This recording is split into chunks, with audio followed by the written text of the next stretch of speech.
La Biblia es un libro que es hermoso. Ustedes saben, los que me conocen en la iglesia ya saben que yo tengo mucho cariño, mucho amor a la palabra, pero siempre lo he dicho, es muy compleja. Eso de que la Biblia es clara es más bien como una mala frase, que tiene una buena intención, pero que no es como del todo verdad. La Biblia no es tan clara muchas veces, la Biblia tiene ciertas dificultades para tratar de entenderlo. Así que es importante que aceptemos eso, aceptemos que la Biblia es difícil, no para dejar de leerla, sino para que cuando nos acerquemos a ella lo hagamos con paciencia, lo hagamos con tranquilidad. Si no entendemos algo, podamos preguntar, podamos ir y hablar con alguien que sepa, pero que no sintamos que nos toca entenderlo. Yo creo que muchas personas, cuando estamos emprendiendo este viaje de acercarnos a Dios y de crecer en los caminos de Dios, se siente mal porque pues no entiende, pero parece que todo el mundo está entendiendo. Entonces yo soy el problema, ¿cierto?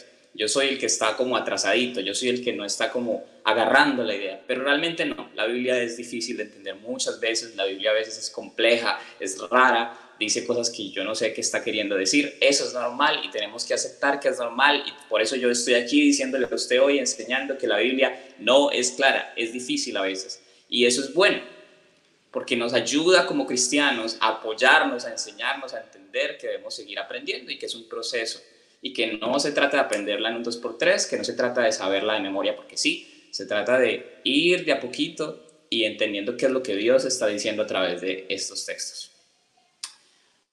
La Biblia, entre otras cosas, es la historia de un pueblo, y no del pueblo colombiano, del pueblo de Israel. Entonces, como es la historia de otro país, para colmo nos toca aprender cultura de otro país, cultura de otra gente, ¿cierto? Como para tratar de entenderla. Yo voy a hacer rápidamente un resumen de lo que es la línea temporal del Antiguo Testamento, porque es el más complejo de entender. El Nuevo Testamento lo entendemos un poquito más porque es Jesús, ¿cierto? Porque la historia de Jesús es un poco más familiar, porque Pablo empieza a hablarle a los gentiles, es decir, a gente que no era judía, entonces ya empieza a salirse de un esquema cultural y empieza a hablarle a la gente del mundo. Entonces eso lo entendemos porque nosotros somos gente del mundo, no somos israelitas. Pero el Antiguo Testamento es uno de esos bloques de libros que casi no leemos, y no los leemos, entre otras cosas, porque es difícil de entender. Así que empieza Génesis y después de varios relatos aparece un personaje que se llama Abraham. Todos hemos escuchado alguna vez este nombre, todos sabemos más o menos quién es. Un señor que tiene mucha fe y que a los 100 años tiene un hijo que se llama Isaac, que ese hijo fue prometido por Dios. Después de Isaac, y pasan otras cosas, Isaac tiene a un par de mellizos que se llaman Esaú y Jacob. Y entonces, después de muchas cosas también, sigue la historia y nos cuentan la historia de Jacob, que era un tramposo, que era un avispado, que era un mentiroso, que jugaba aquí con la gente. Y Jacob tiene 12 hijos, y después nos damos cuenta que a Jacob le cambian el nombre y le cambian el nombre por Israel. Y de ahí es donde nace la nación de Israel, ¿cierto? Israel y las 12 tribus. Cada hijo de Jacob va a ser el padre de una tribu, como de un departamento de Colombia, así de una tribu de Israel. Listo. Sigue la historia. Y entonces empezamos a ver que aparece alguien que se llama Moisés. Y Moisés es el quien va a liberar al pueblo de Israel, que ya ahora ha vivido muchos años en Egipto y es esclavo. Moisés saca al pueblo de Israel, hemos visto eso muchísimas veces, y viven 40 años en el desierto. Y después Moisés muere. ¿Y quién lo sucede? Josué, el general del ejército de Israel, es quien se vuelve ahora el líder de Israel. Miren todo lo que ya hemos avanzado. Ya estamos por allá en el quinto, sexto libro de la Biblia. Josué está al frente de una tarea gigante, que es conquistar una tierra llena de enemigos, llena de gente que los va a atacar si ellos se atreven a venir, que no los quiere por ahí, que los quiere eliminados. Josué con su ejército conquista la tierra prometida, esa tierra que hace muchísimos siglos antes se le había sido prometida a Abraham. Ahora ya el pueblo de Israel tiene su propia tierra y empieza la división, y le dicen, bueno, usted se va para allá con su tribu, este pedazo de tierra le toca a usted y a su tribu, y así se establece la nación de Israel. Después de eso viene un periodo súper caótico, que es el que conocemos como los jueces, que son diferentes líderes que se levantan y que liberan al pueblo de alguien que los oprime. Y es un ciclo que todos alguna vez hemos estudiado de pronto, donde aparecen personajes como Sansón, el que tenía el pelo largo y era muy fuerte, o Gedeón, que era un joven que no creía en él mismo, pero que el Señor usa a 300 personas para liberar al pueblo de Israel de un ejército madianita gigantesco. Luego de eso, después de muchas historias, aparecen los reyes. El primer rey se llama Saúl, después aparece David, que conocemos mucho acerca de David, sobre todo porque nos gusta la historia de David y Goliat. David se vuelve rey de Israel y a él es al que le promete Dios que su familia siempre va a ser rey. Cada hijo va a ser rey, va a tener un trono. El que sucede a David es Salomón, el hombre más sabio del mundo, supremamente rico, lleno de esposas, y ese es su problema, que tiene tantas mujeres que sus mujeres se vuelven de otro país y lo llevan a adorar a dioses que no son el Dios de Israel. La idolatría se convierte en el pecado de Salomón. Y ya cuando Israel está en su punto más alto y glorioso, por el pecado de Salomón, por la desobediencia de Salomón, el reino se divide después de su muerte. Y de 12 tribus se dividen 2 reinos. Un reino que queda con 10 tribus y otro reino que queda con 2, ¿cierto? Lo que conocemos como la época de los reyes, y ahí es donde usted va a leer Primera y Segunda de Reyes, un montón de reyes por todo lado, que de pronto si usted no entendía, ya sabe que unos son de una nación y otros son de otra nación. Todo esto se lo estoy diciendo y ahorita entenderemos por qué. Seguimos con la historia después de muchos reyes, después de muchas historias interesantes, de profetas que aparecen como Elías, como Eliseo, después de muchas cosas que pasan.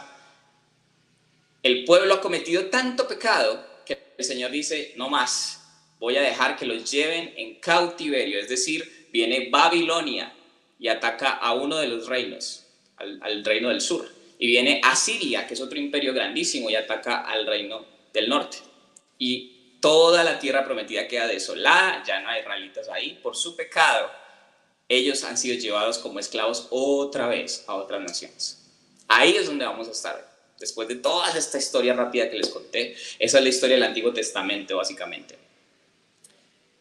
Ahí es donde estamos. Y yo quiero que me acompañe el libro de Esdras. Si usted no sabe dónde queda Esdras, Esdras queda por allá, después de Segunda de Crónicas. Queda por allá, antecitos de Nehemías. Y en ese libro vamos a aprender algo muy especial. Pero les doy el contexto porque es importante que sepamos qué está pasando para que podamos entonces aplicar lo que vamos a aprender hoy a nuestras vidas. Así que estamos en una época donde el pueblo de Israel ha sido arrancado de su tierra. El templo glorioso que Salomón construyó, destruido hasta sus ruinas. Las murallas, todo Jerusalén está destruido, desolado. Y han pasado 70 años. Y al final del libro de Crónicas, en el capítulo 36, versículo 22 y 23, dice así, justo cuando acaba todo esto, cuando lo malo pasó, empieza a decir el cronista, en el primer año del gobierno de Ciro, rey de Persia, este rey dio la siguiente orden a todos los habitantes de su reino. El Dios de los cielos, que es dueño de todo, me hizo rey de todas las naciones y me encargó que le construya un templo en la ciudad de Jerusalén. Por tanto, todos los que sean de Judá y quieran reconstruir el templo, tienen permiso para ir a Jerusalén y que Dios les ayude. Y miren lo que termina diciendo, con esta orden se cumplió la promesa que Dios había hecho por medio del profeta Jeremías. O sea que cuando vaya y usted lea Jeremías, sepa que Jeremías habla antes de todo esto que estamos viendo. Y es muy importante que el cronista está escribiendo esto. Dice, esto que acaba de hacer Ciro es la promesa cumplida de Dios. Y quiero que tenga eso ahí en su memoria. Con esta orden se cumplió lo que Dios había prometido. Sí, el Señor permitió que nos atacaran, pero Dios prometió que 70 años después íbamos a volver. Y miren, aquí está pasando. 70 años después, Ciro, el hombre más poderoso de esa época, dice, vayan y construyan un templo a Jerusalén. Así que empieza el retorno del pueblo de Israel a la tierra que era suya. El libro de Primera y Segunda de Crónicas, el libro de Esdras y Nehemías, antes eran un solo libro, después se dividieron, pero todo es una narración. Y lo que trataban de escribir ahí era recordarle a un pueblo que ha vivido 70 años en la tierra de Babilonia que lo único que recuerda es lo malo que les ha pasado, que Dios cumple sus promesas. Así que llegamos a capítulo 3 de Esdras. Empieza el regreso del pueblo, ellos empiezan a llegar, tienen como tarea construir el templo. Y el capítulo 3 de Esdras, por allá en el versículo 8, nos dice que después de un tiempo empezaron la reconstrucción. ¿Cuánto tiempo pasó? 1 año y 2 meses después de llegar, dijeron, bueno, vamos a empezar a construir el templo, pusieron los cimientos, hubo una fiesta, mucha gente empezó a llorar, mucha gente empezó a alegrarse. Los que lloraban lo hacían porque recordaban cómo era el pasado, cómo era el templo de Salomón, y se lamentaban de que no les estaba yendo tan bien. Los que se alegraban estaban diciendo, Dios es bueno, Él nunca deja de amarnos. Es normal como seres humanos tener sentimientos encontrados. Es el momento en el que logramos algo importante y nos alegramos con quienes estamos ahí, pero de pronto sentimos, ojalá esta persona también estuviera aquí, ojalá esta persona que hizo tanto en este proceso, que ya no está con nosotros, pudiera disfrutar de este logro. Así se sentían ellos. Muchos sacerdotes estaban llorando porque se acordaban de la gloria que tuvieron hace tanto tiempo, del templo de Salomón tan grande, tan lleno de riquezas, y ahora veían algo que estaba empezando, una cosita mucho más chiquita, con menos recursos. Pero Dios estaba empezando algo nuevo. Hicieron tanto alboroto, hubo tanta fiesta, que los enemigos del pueblo escucharon lo que estaba pasando. Así es, después de tanto tiempo que ha pasado, Israel todavía sigue teniendo enemigos. Porque es algo cierto en la vida de todos nosotros, que cuando Dios está haciendo algo nuevo con nosotros, se va a levantar una oposición. Piense nada más cuando usted de pronto dejó de beber tanto, cuando usted dejó de esas amistades que le hacían daño, cuando usted dejó de recurrir a esos lugares que lo único que hacían era causar desorden en su vida, cuando usted dejó esos hábitos, cuando usted dejó esas conversaciones, esos chistes. De pronto, ¿qué le dijeron?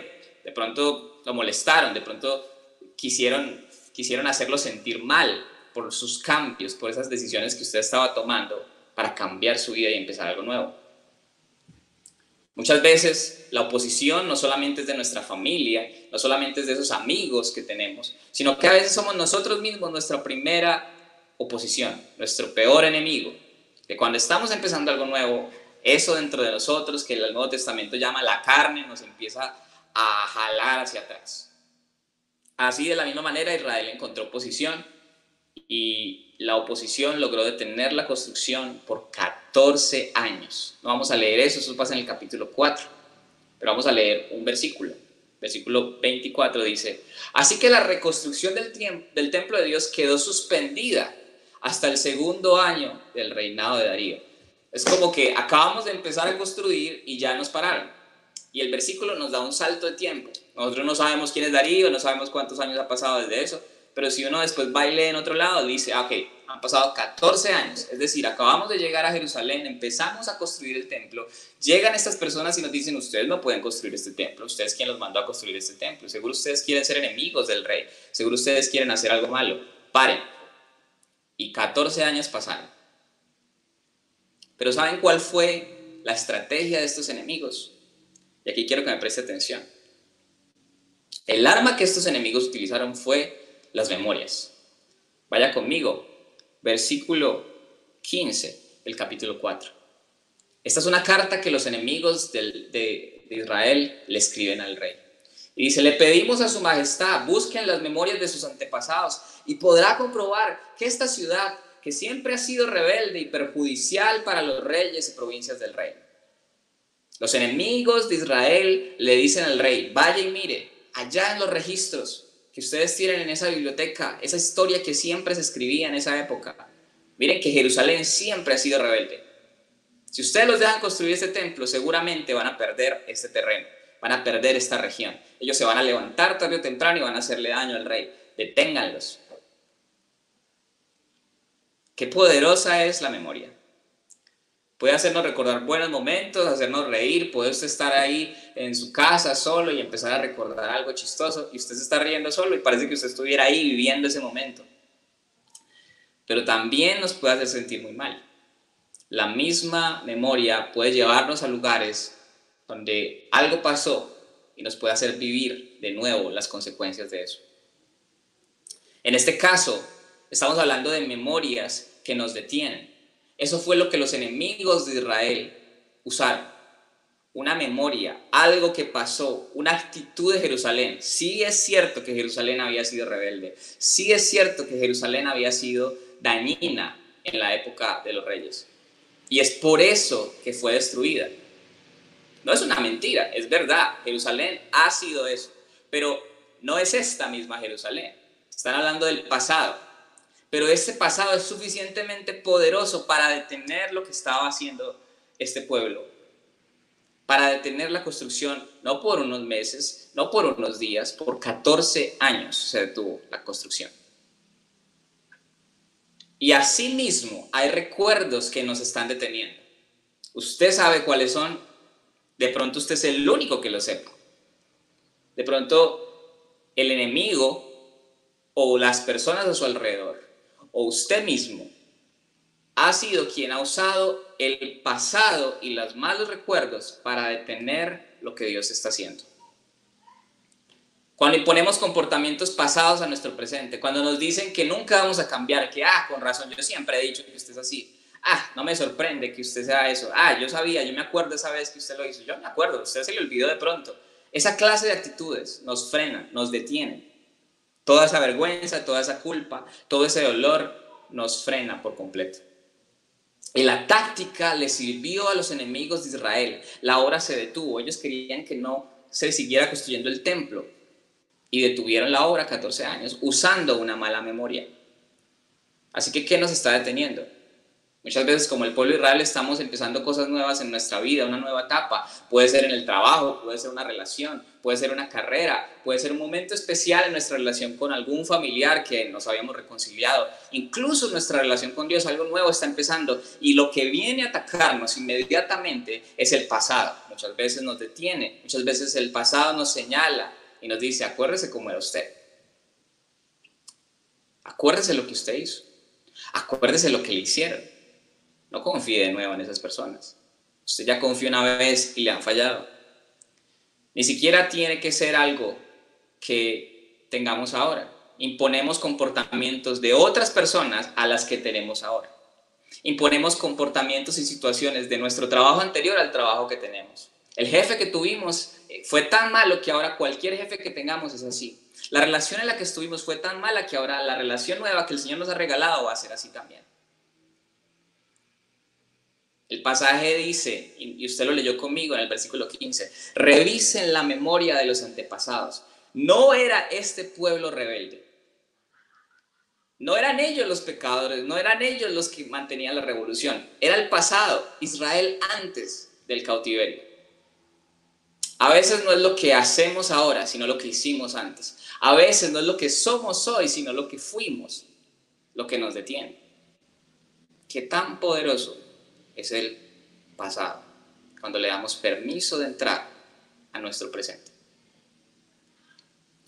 Así que pregunto de nuevo, ¿qué nos está deteniendo de vivir lo nuevo?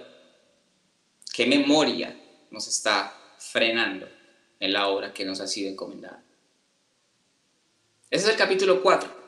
El capítulo 5 comienza con algo muy especial y nos menciona en el versículo 1, que no lo vamos a leer, a dos personajes, usted lo puede leer ahí en su casa. Nos menciona a dos profetas, Ageo y Zacarías, aparecen. Después de 14 años, Dios levanta profetas que traen una palabra de Dios y les dicen, es momento de retomar la obra. Dios está con nosotros. Así que cuando usted vaya a leer a Ageo y Zacarías, usted sabrá qué está pasando dentro de este contexto. Y dice el versículo 2, Zorobabel y Josué respondieron y continuaron la reconstrucción del templo de Dios en Jerusalén. Los profetas de Dios estaban con ellos y los ayudaban. Esdras 5:2. No vamos a hablar ahorita de quién era Zorobabel y Josué. Eran personas muy importantes. Eran los líderes de esta nación, de esta nueva nación. Y ellos toman la palabra que Dios ha dado a través de sus profetas y empiezan la obra de nuevo. La palabra de Dios es lo que nos mueve hacia adelante. Cuando el pasado es el que nos detiene, las palabras que Dios ha derramado sobre nosotros son las que nos llevan a avanzar. Miren que cuando empiezan la obra, en los versículos siguientes, otra vez aparece alguien a detenerlos. Si usted lee conmigo en el versículo 3, aparece alguien y les dice: ¿ustedes qué están haciendo? ¿Y a ustedes quién les dijo que retomaran la obra? Está pasando lo mismo. ¿Usted ha sentido esa sensación, ese miedo, ese trauma de que a usted le pasó algo mal una vez y cuando después ya usted parece que lo ha superado todo, vuelve a sentir el miedo de: oh no, está pasando de nuevo, está pasándome otra vez, que alguien nos va a venir a detener, y quién sabe si esta vez van a ser 14 años o cuántos años van a ser? Y el versículo 5 dice: los ojos de Dios estaban con el pueblo. Dice: pero como Dios cuidaba de su pueblo, no pudieron impedir que los líderes judíos siguieran construyendo hasta que se enviara un informe a Darío y él comunicara su decisión. Algo había cambiado. Pasa todo igual, empiezan a construir y la oposición aparece. La oposición siempre va a aparecer, mis hermanos. No nos sorprenda. Hay un dicho que dice que cuando nos encontramos al enemigo de frente, eso significa que vamos en dirección contraria a él. Así que si usted no se ha encontrado al diablo de frente y si usted no ha encontrado oposición, hay que revisarse a ver si está caminando al lado de él. Pero si usted se lo encuentra de frente, si usted siente que algo está pasando en contra de un propósito de Dios, siga caminando, porque va en dirección contraria a esa resistencia, a esa oposición. Así que vuelve a aparecer oposición al pueblo de Israel, pero ahorita algo había cambiado. Dios estaba cuidando de su pueblo y el trabajo sigue. La palabra de Dios a través de los profetas trajo ánimo al pueblo de nuevo. Miren que no vamos a leer los siguientes versículos, pero empieza un proceso similar al capítulo 4. Envían una carta al rey otra vez. Ya ustedes leyeron conmigo. En el capítulo 4, los enemigos enviaron una carta al rey y le dijeron: mire y revise el pasado de esta gente, no los deje seguir. Pero la diferencia ahora es que es el pueblo el que va a escribir la carta. La primera vez era lo que mis enemigos dijeron de mí. La segunda vez va a ser lo que yo diga. Y entonces, desde el versículo 9 y 10 en adelante, empieza la carta de Israel al rey. Y miren lo que dice el versículo 11. Nuestros antepasados hicieron enojar a Dios. Él permitió que los venciera el rey Nabucodonosor de Babilonia. Lo primero que necesitamos reconocer, lo primero que necesitamos hacer para arrebatarle el poder al pecado es arrepentimiento. Este momento es el pueblo de Israel diciendo: sí, fue nuestra culpa, fue culpa de nuestros antepasados. Sí, yo hice eso. Sí, Josué hace 10 años hizo eso. Sí, eso fue lo que pasó. No fue culpa de Dios, fue culpa mía, y Él permitió que el castigo llegara. Él permitió que esta disciplina pasara. Él permitió que entonces yo empezara este proceso largo, porque yo hice esto. Porque yo hice enojar a Dios, porque yo me rebelé, porque yo desobedecí, porque yo hice daño. Es arrepentimiento. Y el arrepentimiento cambia todo. Porque si usted lee el versículo siguiente, estamos en el versículo 12, si usted lee el 13, dice: sin embargo, el rey Ciro de Babilonia, en el primer año de su reinado, emitió un decreto que ordenaba reconstruir el templo. Cuando nos arrepentimos, el pasado quita todo poder sobre nosotros. Ya no tiene poder sobre nosotros. Y lo que ahora tiene poder sobre nuestro futuro son las promesas de Dios. El pueblo decía: sí, nosotros nos equivocamos, pero el rey Ciro ordenó que se reconstruyera el templo. Y ya sabemos que el rey Ciro lo hizo porque Dios se lo ordenó. Y miren esto, a mí me encanta lo que viene. Me encanta lo que está a punto de pasar, y yo le pido que me preste atención en este preciso momento. Porque ahora no son los enemigos de Israel los que le van a decir al rey: vaya y revise el pasado de ellos. Ahora son ellos mismos, Israel, el que le va a decir al rey: vaya y revise mi pasado. El versículo 17, no lo vamos a leer, dice: vaya rey, revise el archivo. Vaya y mire lo que nos quitaron del templo. Y mire que nos lo devolvieron. Eso es lo que dice el versículo 17. El versículo 17 aquí en mi Biblia dice: búsquese en la casa de los tesoros del rey. Miren los archivos, miren que todo esto que les estamos diciendo es verdad. En el capítulo 6, versículo 1, vemos al rey Darío dando la orden de revisar las memorias. Dando la orden de, bueno, vayan y busquen allá en el pasado, vayan y busquen en el pasado. La historia termina viendo que el rey Darío ordena que se les dé permiso, pero no solo permiso, que se les dé recursos para que continúen la obra, y no solo para que terminen el templo, sino que se les dé recursos para que tengan con qué sacrificar todos los días. Entonces, recordar las cosas malas nos detiene.